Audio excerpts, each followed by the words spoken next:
when it comes to the Edmonton Oilers, what a disappointing season it has been. If you're looking at the quarter mark and handing out some report cards, I'm giving the Edmonton Oilers a D, and the only thing that's saving them from a failing grade is the fact that they've somehow been able to milk out points in games that they don't have any business winning. Like against the Philadelphia Flyers or Columbus Blue Jackets last week, it's pumped up their numbers and made their spot in the standings seem like they're on a better trajectory than many would have envisioned at this point in time. Look, it's been a disaster on so many different fronts.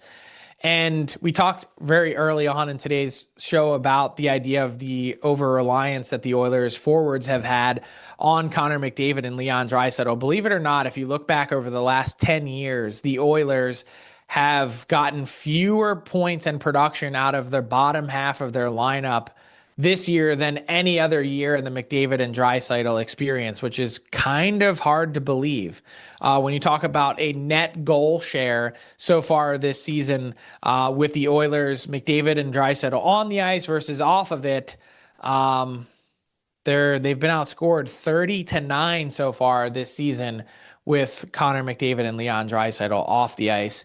That is crazy. So where do the Oilers go from here? Well, David Tomashik hasn't worked. Isaac Howard is back in Bakersfield. Matt Savoy is trending in the right direction. He looks like a guy who's coming on, is going to be a player for this team. The Oilers need not just help defending, not just in net where their goaltending has been poor, but they also need some more talent on their forward group. That is definitely evident so far. And man, this depth has eroded in a very short order for Edmonton. So keep an eye on what Edmonton does next, because, I think the seat has gotten a little warmer under Kris Knoblauch as this road trip has gone on. They're not seeing the returns. And Jay Woodcroft was fired under pretty similar circumstances, even though Kris Knoblauch has taken this team to 2 straight Stanley Cup finals. The seat's getting warmer, but beyond that, at some point they're going to have to do something, because missing the playoffs this year, and they're kind of, believe it or not, teetering closer to that edge as we've had to readjust some expectations for Edmonton.